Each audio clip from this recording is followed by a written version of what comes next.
Un des faits les plus surprenants concernant la Bible est que, bien qu'elle soit communiquée par Dieu, Matthieu 5,17, Marc 13,31, Luc 1,37, Apocalypse 22,18, les hommes ont joué un rôle dans sa rédaction.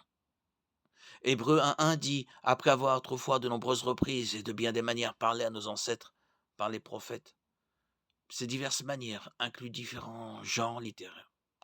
Les auteurs humains de la Bible ont employé différentes formes de littérature pour communiquer différents messages à différentes époques.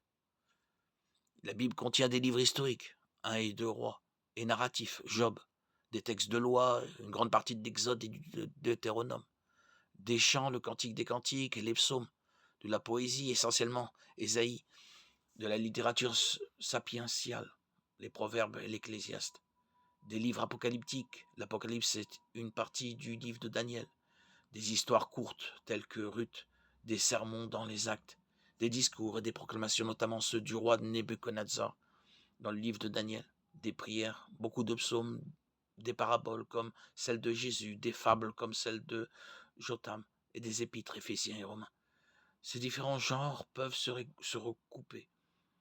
Par exemple, beaucoup de psaumes sont également des prières, certains épîtres contiennent de la poésie. Chaque genre littéraire a des caractéristiques uniques qui doivent être prises en compte. Par exemple, la fable de Jotham, Juge 9, 7, 15, ne peut être interprétée de la même manière que les 10 commandements, Exode 20, 1, 17.